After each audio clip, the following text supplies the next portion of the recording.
igreja, com a paz do Senhor. Evangelho de João, capítulo 15, verso 1.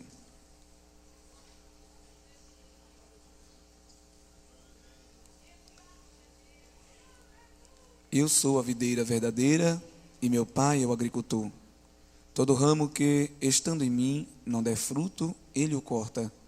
E todo que dá fruto limpa, para que produza mais fruto ainda. Vós já estáis limpos pela palavra que vos tenho falado. Quem diz amém? Amém. Podeis sentar, amados irmãos. Deixe sua Bíblia aberta, por favor. Durante essa semana, Deus tem tratado conosco de forma profunda acerca deste tema deste congresso, que é adolescentes transformados pela palavra de Deus. E cada pregador que passou por aqui trouxe uma porção do Senhor revelada da sua palavra, fazendo aplicações mais diversas desse texto. Que Jesus, quando tinha alguma coisa para falar, ele sempre falava com palavras simples, porém profundas. Ele conseguia, dentro do seu ministério terreno, ser simples e complexo ao mesmo tempo quando ele falava. Conseguia com pouco falar muito, não é? Isso porque ele é a própria palavra, então ele não precisava de arrodeios. Ele falava, como a gente diz, tiro e queda, porque ele é o próprio verbo. E neste capítulo aqui, ele vai falar, uma das suas declarações, eu sou, que aparece várias aqui no Evangelho de João, eu sou a porta, eu sou a luz do mundo, sou o pão da vida, eu sou água viva. E uma dessas declarações, eu sou a videira verdadeira. E há tantos significados ao longo deste capítulo, e ao longo dos versículos que falam sobre isto, que às vezes é até necessário que a gente saiba de botânica, né, para entender muitas coisas que Jesus falou aqui, porque como ele é criador, ele sabe de tudo, ele é especialista em tudo. E não é nenhuma novidade Deus utilizar figura de linguagens botânicas para falar com os seus. Principalmente no Antigo Testamento, quando a gente vai folheando, a gente vai observando a quantidade de vezes e de exemplos que Deus utiliza para se referir a Israel através de plantas. Várias vezes o Senhor vai utilizar essa figura de linguagem. Primeiro, veja aí Salmo, peço que os irmãos abram a Bíblia para acompanhar comigo. Salmo 1, verso 3, muito conhecido nosso. O Senhor já vai usar essa figura de linguagem. Aliás, no versículo 1 ele diz: bem-aventurado o homem que não anda no conselho dos ímpios, não se detém no caminho dos pecadores e nem se assenta na roda dos escarnecedores. Antes tem o seu prazer na lei do Senhor e nela medita de dia e de noite. Ele é como árvore plantada junto à corrente de águas, que no devido tempo dá o seu fruto, sua folhagem não murcha, e tudo quanto faz é bem sucedido ou prospera. Então, nós vamos vendo aqui a diferença do homem que não serve a Deus e o homem que serve. Porque o homem que não serve, no versículo final, ele vai dizer como ele é. No versículo 4, os ímpios não são assim, são porém como a palha que o vento dispersa. Então, quem não está na presença de Deus é como palha. Ele fala aqui do coletor de grão que ia abrindo o grão, e no que ele ia abrindo, o grão ia caindo, só que às vezes a palha ficava enroscada. Não dava tempo de ir colocando a palha no saco e separando o grão. Então, eles iam deixando tudo junto. Quando acabava de debulhar, colocava tudo numa peneira, dava uma chacoalhada, e aí aquela palha que estava ainda presa no grão se soltava. E às vezes tinha um ainda meio rebelde que queria ficar, não tinha problema. Ele jogava para cima, e aí o vento soprava, e como a palha é leve, ela ia embora. E o grão, que tem peso, caía novamente na peneira e era levado para o celeiro. Então, o homem que não está na presença de Deus, ele é como palha. Qualquer vento leva ele embora. Por quê? Porque ele não está plantado e ele não tem substância, não tem peso substancial para deixar ele fixo no lugar. Mas o homem que está na presença de Deus, não, ele diz, ele está plantado, é como árvore plantada. E Deus ainda diz o endereço dessa planta: plantado junto a ribeiros de água, porque todo mundo sabe, até a criancinha sabe que planta precisa de água e sal mineral que ela tira do solo. Então Deus, quando planta um crente, a primeira coisa que ele se encarrega de fazer é de disponibilizar um rio de águas ao meu e ao teu redor, porque a gente precisa desse combustível para viver. É a comunhão do Espírito Santo na minha e na tua vida, através da meditação e da prática da palavra. Deus não deixa a gente solto para ser levado pelo vento, e já ouvimos isso aqui hoje à tarde. Deus planta a gente no substrato da terra, e quando a gente olha ao nosso redor e de Deus, e agora? Não se preocupe, olhe para baixo, olhe para o anonimato, olhe para os bastidores. Lá embaixo está a tua raiz sugando o que tu precisa de água, e a água vai subindo por todas as partes da planta e ela vai reverdecendo.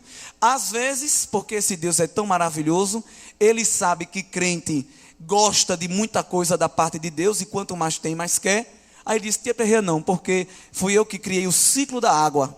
Eu faço a água subir de baixo e faço ela descer de cima. Então ela evapora, ele faz com que a temperatura mude, e quando chega lá na nuvem, ela esfria e congela. Aí depois ele muda de novo a temperatura, ela derrete e vira chuva. Aí a planta recebe água que está vindo de baixo e recebe água que está vindo de cima através da chuva. Não tem como ficar seco na presença de Deus. Só fica seco quem quer. Só fica morto quem quer, só é carnal quem quer. Se você deliberadamente dizer: olha Jesus, eu quero ser um seco, então pronto, você vai ser.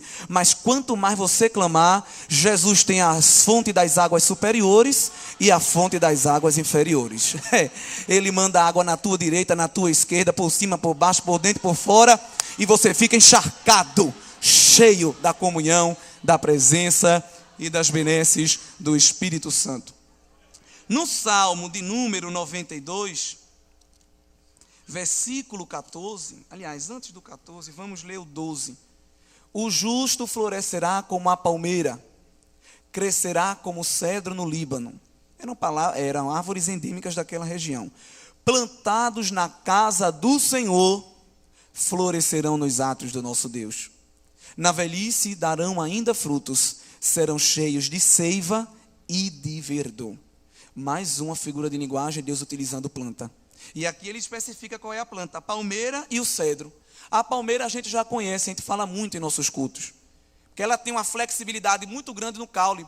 Por quê? Porque ela estava em regiões desérticas, onde tinha muita tempestade de areia. E tempestade de areia é movida por vento. E é vento forte, é catastrófico. Então ela tinha esse caule flexível, porque o vento fazia com que ela entortasse até bater de novo no chão. Mas depois que o vento passava, ela voltava para o lugar, ela não se partia, né? Porque vento forte não mata crente, irmão. O que mata crente é pecado. Provação torna crente mais forte. É por isso que Jesus fez a gente flexível.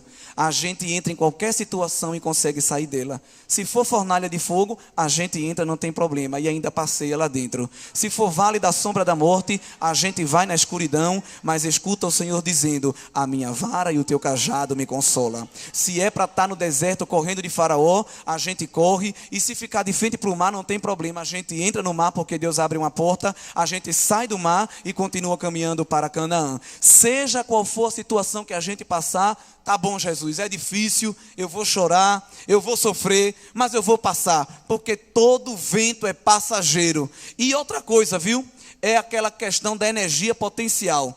O vento empurra ela todinha até o máximo que ela pode, mas também quando ele passa, ela sobe de vez. Pá! Pronto, o crescimento é assim. Alguém vai entortando, entortando, entortando, é só colocando pressão. Mas deixa colocar pressão mesmo, porque depois essa pressão vai reverberar em força, e é com esta força que Deus vai te erguer, e tu vai estar de pé novamente para glorificar o nome dele, não é?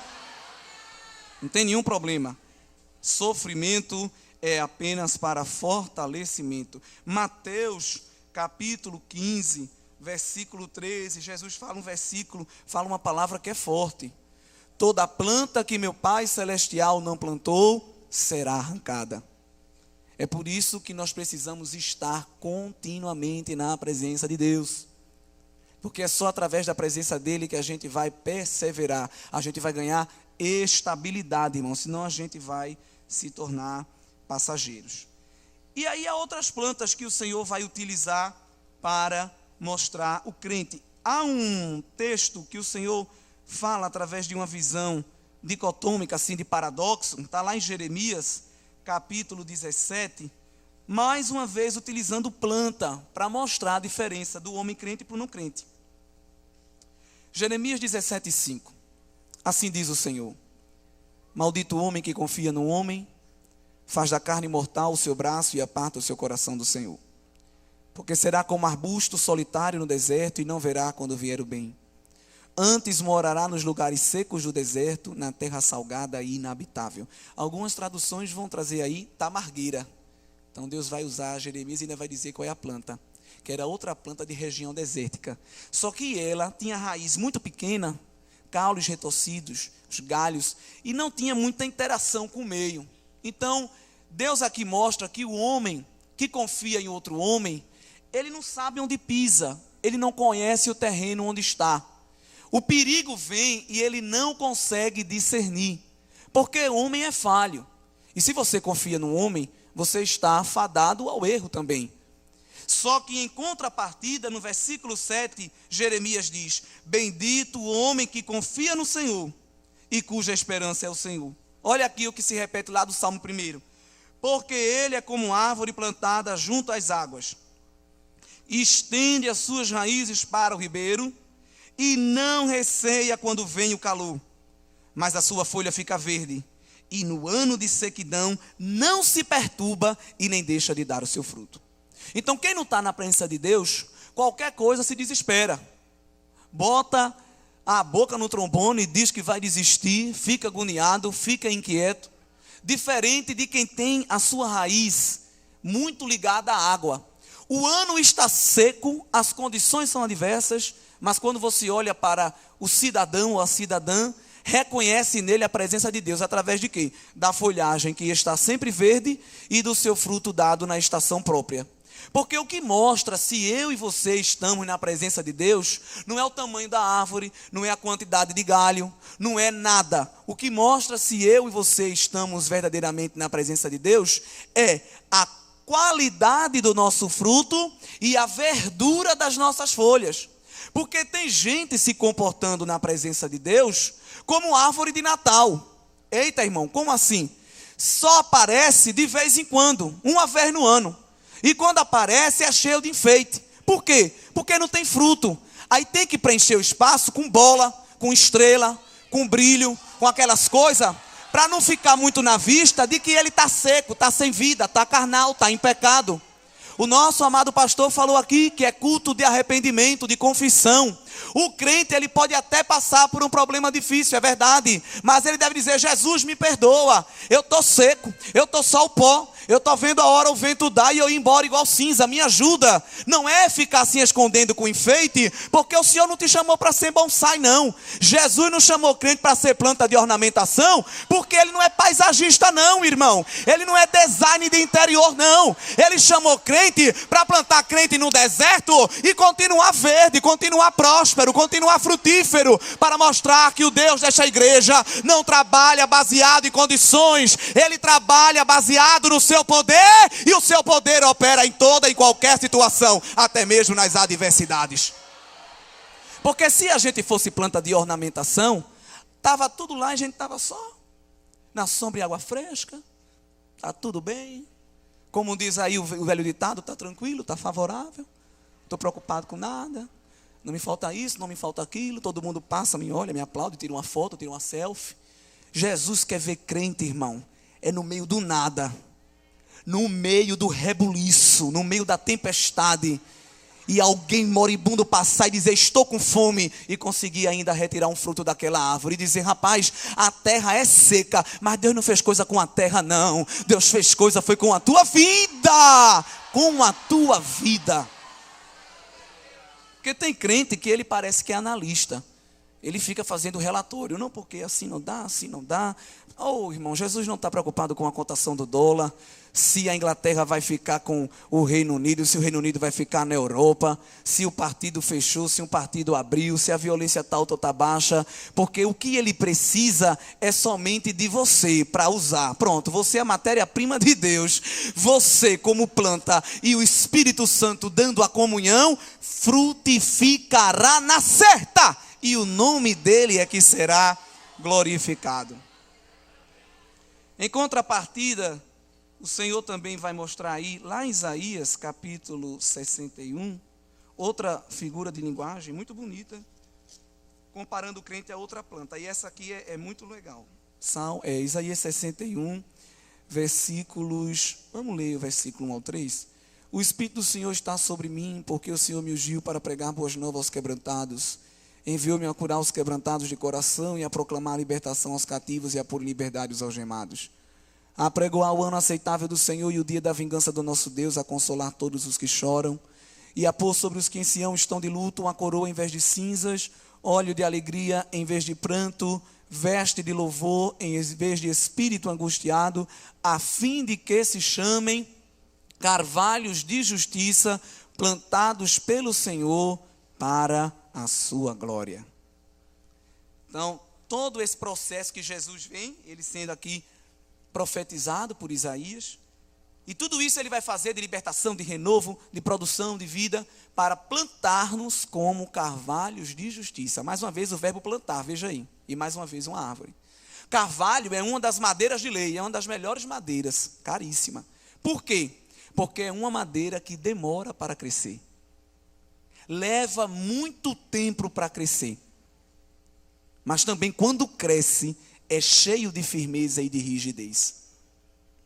Há uma coisa que é muito preocupante, há pessoas que creem e outras não. Eu sou meio cético também, com relação a crescimento instantâneo. Crescimento de micro-ondas. É verdade que Deus tem poder para fazer quem Ele quer crescer, aonde e quando. Mas o crescimento que é gradativo, que é paulatino, crescimento feito na base do sofrimento, a probabilidade dessa pessoa se atrapalhar lá no final é quase ínfima. Ainda há porque é homem, é mulher, e sendo humano está, mais uma vez, vulnerável a erro. Mas quando há um crescimento que vem de muita tempestade, que vem de muita labuta, mesmo quando cresce e fica robusto, continua lembrando de onde veio. Quando você vê uma pessoa que cresceu muito rápido e se inchou, é justamente isso, é porque não passou pelas etapas, não passou pelo processo, aí não valoriza. Diferente de quem passou pela labuta, passou pelo sofrimento, sabe que tudo custou muita gota de suor, muita gota de lágrima, muito não, muita desvalorização, muita ridicularização. Aí alguém passa e diz: rapaz, que madeira bonita. Mas um dia eu fui semente escondida debaixo da terra, ninguém me via, era só eu e Deus, Deus e eu. Às vezes alguém olha para outros na igreja e diz: nossa, pastor, evangelista, presbítero, superintendente, diácono, dirigente, queria ser. Mas vê hoje que é planta, vê hoje que é caule, vê hoje que é frondoso, mas vai com os seus antecedentes, vai fazer uma visita lá no subsolo onde ele nasceu, onde ela nasceu, vai dar um passeio nas noites escuras, nas tempestades, vai dar um passeio nos escanteios, nas calúnias, nos apontamentos. Isso não, ninguém conhece, é porque Deus reservou somente para tu. Mas toda vez que tu olhares para a tua estrutura, homem, mulher, adolescente, jovem, seja quem estiver aqui, até quem nos escuta, lembra-te que um dia tu eras apenas uma célula, tu eras apenas um nada, e Deus foi dizendo: eu vou te fazer crescer, eu vou te fazer prosperar, mas é com o meu poder, é com a minha bênção, é com a minha água, é com o meu sal mineral. Ora ao Senhor e dá a Ele toda a glória, transfere a Ele toda a honra, seja grato pelo seu crescimento, porque Ele prova de que Deus é Deus e de que nós somos nada. É claro que em pleno século 21, 2016, o mais fácil é dizer que as pessoas são tudo. É mandar olhar para o lado e dizer ao seu irmão: você é mais do que isso, é mais do que aquilo. E o seu inimigo, Deus vai pegar a cabeça dele e vai pisar e vai arrastar e vai fazer tanta coisa. Um Deus sanguinário. Não precisa Deus fazer nada disso, irmão. É bom que os teus inimigos fiquem tudo vivo, porque eles têm que ver o crescimento da planta. Aleluia. Porque, amada igreja, tem muito inimigo de Deus com ferramenta do maligno, revirando a terra para tirar a semente do lugar. Mas eu quero te dizer que o dono do terreno se chama Jeová Sabaó, o Senhor das hostes celestiais. E a semente que Ele plantou, ninguém vai tirar do lugar, porque o plano de Deus para a tua vida é muito grande. Ah, se alguém pudesse passar um trator e revirar a terra e jogar as sementes tudo para longe, mas o Senhor repousa a sua mão de jardineiro sobre a sua lavoura e diz: a terra é minha, a semente é minha, haverá crescimento. Ele olha para o teu futuro e te enxerga como um carvalho de justiça plantado pelo Senhor para a sua glória. Em continuação, aparece agora a vinha. E se tem uma planta que Deus gosta de usar para falar com Israel, é a vinha. Veja aí Salmo de número 80.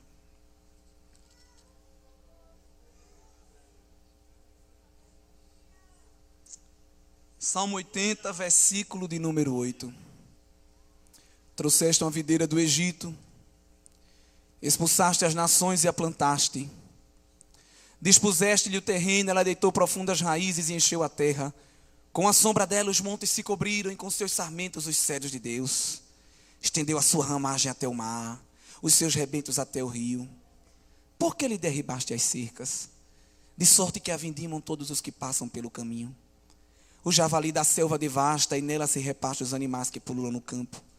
Ó Deus dos exércitos, volta-te, nós te rogamos, olha do céu e vê e visita esta vinha.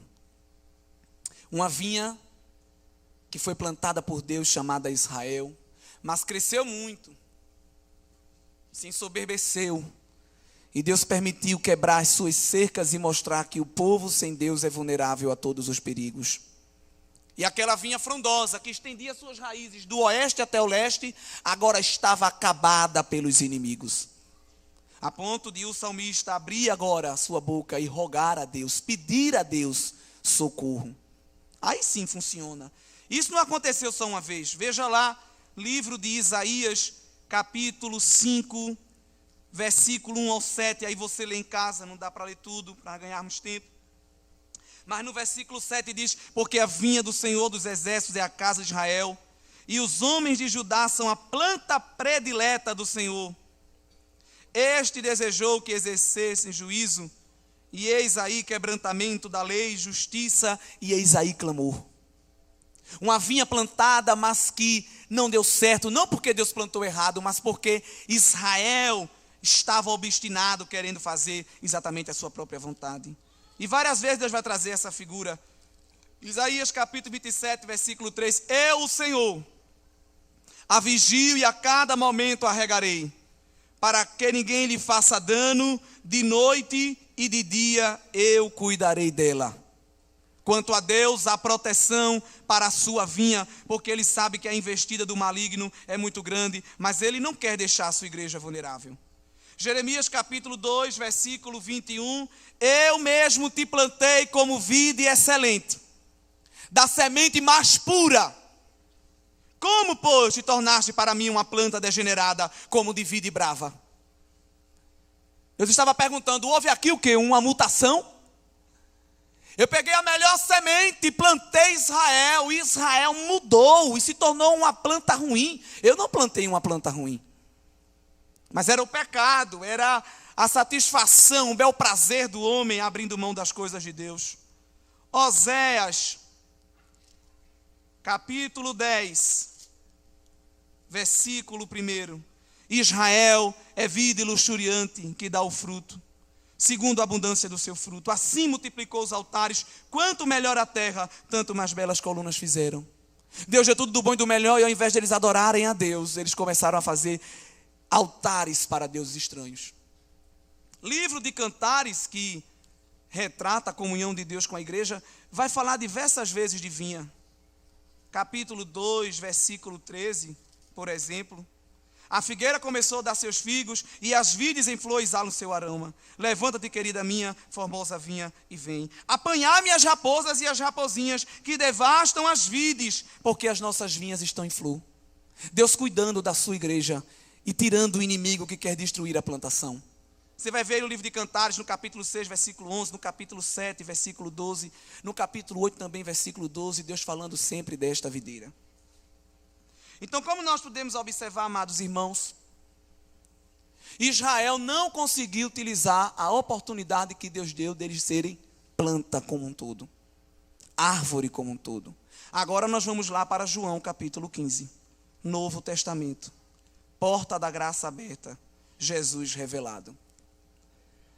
Deus olha e diz: não adianta, se eu der essa oportunidade ao povo, eles não sabem utilizar.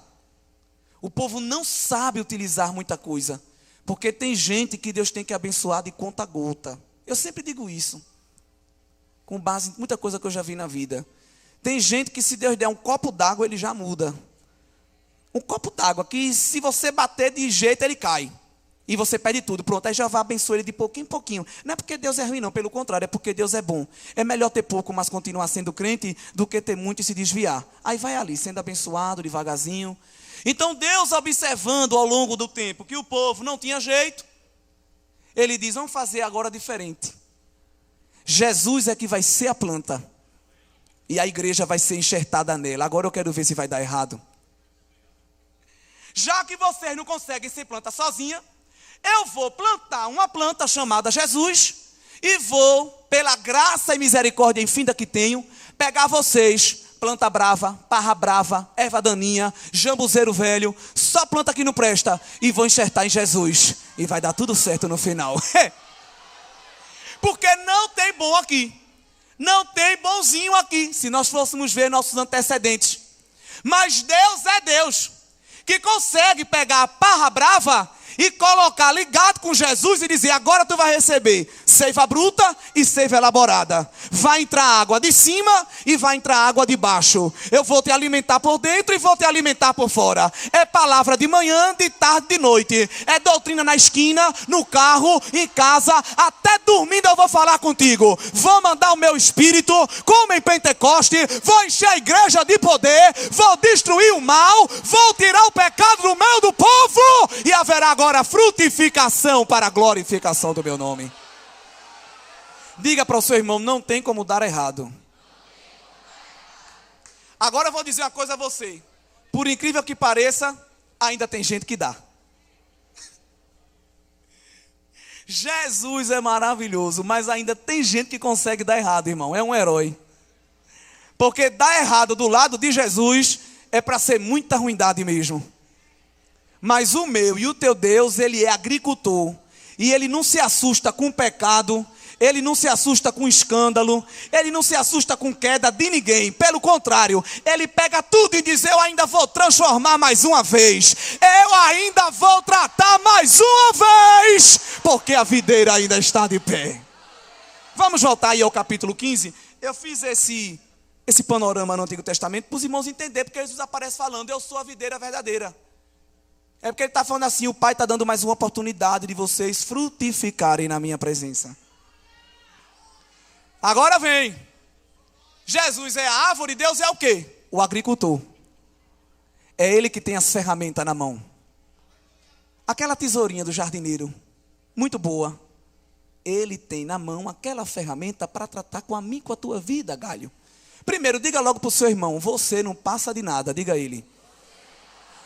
Diga assim, é porque eu gosto de falar essas coisas. Procure o seu lugar de galho, porque você é um galho. Acabou, você é o que tem para hoje. Se você quiser ser galho, é o que tem para você. Você é um galho. Porque tem uns crentes aí que acham que está na época ainda do Antigo Testamento, na época da lei. Jesus hoje vai reduzir o teu tamanhozinho e vai te encaixar de novo no lugar e dizer: ei, terra, tu ainda depende de mim, entra na minha presença. Com muito respeito, viu, irmão? Com muito respeito. Nosso pastor da igreja, todo o ministério, você que é membro congregado, e espiritualmente falando, é todo mundo galho. Agora presta atenção. Tem uns galhos que é maior e tem outros que é menor. Por quê, irmão? Porque o galho é proporcional à quantidade e ao tamanho dos frutos que vai dar. Olha, se prepare, viu, irmão? Porque tem umas coisas para falar que é difícil. Tem umas palavras que ficam na boca queimando como fogo. E a gente tem que falar logo, porque senão a gente se queima. Então você segure aí que eu vou dizer algumas coisas que Deus está mandando. Porque tem gente que quer ter o galho bem grande, mas não frutifica, o terrível. Só quer ocupar espaço. Cuidado, porque Jeová tem a tesoura para te cortar, porque não tem lugar para tomar espaço na presença dele, não. Que fica um bocado de crente sufocado do lado dele, querendo frutificar, mas não encontra espaço, porque o terrível toma espaço todinho, só com madeira. Cuidado para Jeová não dar uma cortada, diminuir o tamanho, porque tem muita gente para frutificar na terra. Então, primeira aplicação do texto. Eu estava esperando que Deus usasse alguém para falar essas coisas durante a semana, mas Jesus não mandou falar. Primeira coisa, o tamanho do galho é proporcional à quantidade de fruto. Segunda coisa, que está isso aqui, todo ramo estando em mim e não der fruto, ele corta. Então, estar na presença de Deus não é suficiente. Eita, que problema. Eita, que coisa difícil de dizer. Irmão, olha, eu tenho cartão de membro, eu tenho cartão de obreiro, eu tenho cartão de professor de escola dominical, eu tenho todas as lições da CPAD desde a primeira. Olha, irmão, eu tenho tanta Bíblia de estudo em casa, eu tenho tanta gravata, eu tenho tanta saia mais longa, eu tenho tudo. Mas Jesus não está querendo saber qual é o tamanho da tua biblioteca. Jesus não quer saber o tamanho da tua carteira. Não está querendo saber a quantidade de língua que tu fala. Ele está perguntando, sim, e o fruto? Cadê o fruto? Quantos frutos tu tem? Podes tu contar teus frutos? Andarachera canarabadarachiremecai. Amado ministério da igreja e amada igreja, eu quero dizer a você de forma profética, nesses dias Deus vai podar tanta gente na sua presença.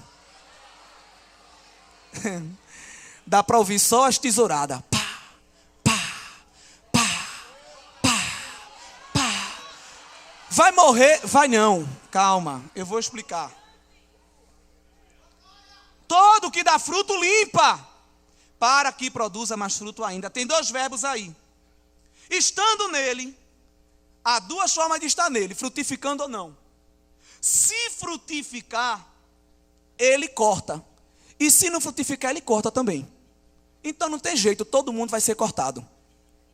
Agora, a palavra corte, ela causa incômodo. Ninguém gosta da palavra, as conotações da palavra corte é complicado. Cortes nos gastos públicos, sabe, dá bem bronca aí. É dinheiro que vai ser menos. Você está na conversa e assim, fulano foi cortado. Ninguém gosta de ser cortado numa conversa. Ou seja, você perdeu o direito de ser interlocutor, de participar da conversa. Cortado de uma lista, pronto, é que ninguém quer ser mesmo. Principalmente da lista da vida. Então, cortar não é bom para ninguém. Só tem uma situação que cortar é bom. É aqui de João, capítulo 15, versículo 2. Mas aqui tem que ter um conhecimentozinho de botânica para a gente entender. É porque toda planta, olha, Deus é terrível, irmão. Deus, ele é perfeito no que faz. Toda planta, ela vai crescendo, crescendo, crescendo, mas para ela não crescer até o infinito, Deus coloca uma capazinha de célula, que chama meristema. E aquelas capazinhas, ela reveste a célula, impedindo que ela cresça. É um stop, um pause, digamos assim. É até aqui, não mais adiante. O camarada não, é até o infinito e o além, como o Buzz Lightyear. Então, tem que ir devagar. A palavra que ele está dizendo aqui, do ramo frutífero que ele corta, esse é o corte doloroso. É o corte da anulação, da subtração, do corte do que vai embora, do que vai ser expulso para o fogo. O corte que ele fala na parte B do versículo, que é o corte da limpeza, é o verbo podar. Aí a poda é um corte que corta essa região que eu disse a você, que impede o crescimento. Aí é Jeová dizendo, eu estou tirando a casca, porque a casca está te impedindo de crescer, mas eu quero que tu cresça um pouco mais. Aí ele vai lá e dá uma poda. Aí você rebenta. Aí quando você rebenta, o galho aumenta, e quando o galho aumenta, tem espaço para mais fruto. Aí o fruto vem, aparece, e o nome do Senhor é glorificado. O que é que eu quero dizer nesta noite? É que é melhor ser podado do que ser cortado. Então não fique com medo da tesourada de Jeová, não, porque não é para lhe matar, não. Simplesmente é para lhe fazer crescer. Deus está podando a sua igreja. aqui em Abreu e Lima. Deus está podando lá a sua congregação. Deus está podando lá você no meio da sua parentela. Ai, Jesus, é tanto corte, é tanto estreito. Te aquieta, é porque Ele quer fazer a sua igreja crescer. Vai ter muito mais corte. Eu digo da parte de Deus, vai ter muito mais poda. Mas se prepare, haverá crescimento, crescimento para a direita, para a esquerda, para frente, para trás, para todo lado. Porque o Senhor está produzindo este crescimento. Diga para o seu irmão, é melhor ser podado do que ser cortado. Como a gente está em culto de adolescente, a gente pode. Se os adolescentes quiserem fazer, faça comigo. Faça assim o sinal da tesourinha assim, do jardineiro, para ele. E diga assim, está vindo umas tesouradas aí na tua vida. Eita.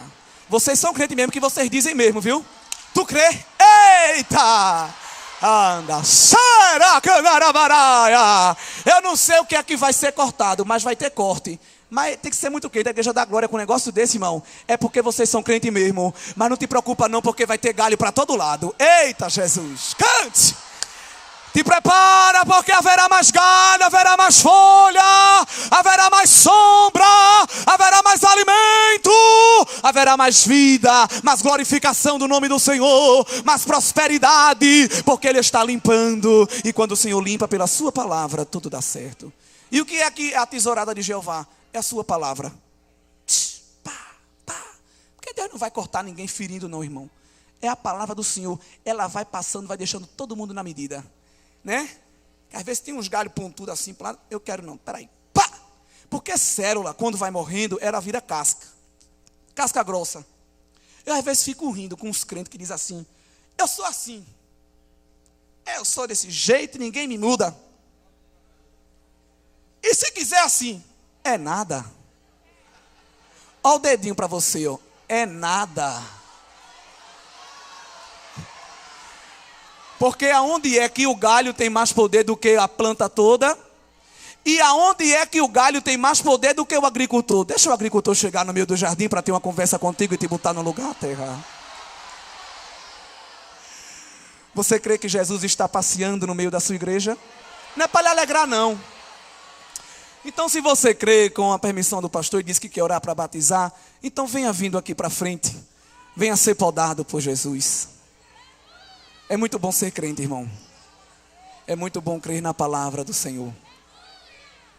Deus tem feito coisas muito boas nesses dias aqui em nosso congresso. Dá para ver Ele podando os adolescentes da igreja.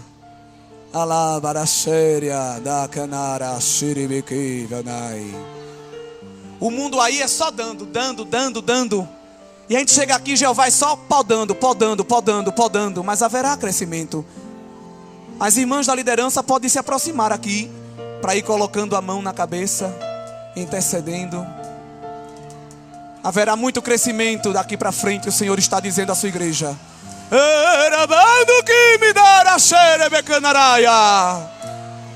O Senhor está limpando. Está limpando o medo, limpando o pecado não confessado. Está limpando a amargura da alma. Está limpando dúvida. Está limpando falta de fé. Seja transformado pela palavra de Deus.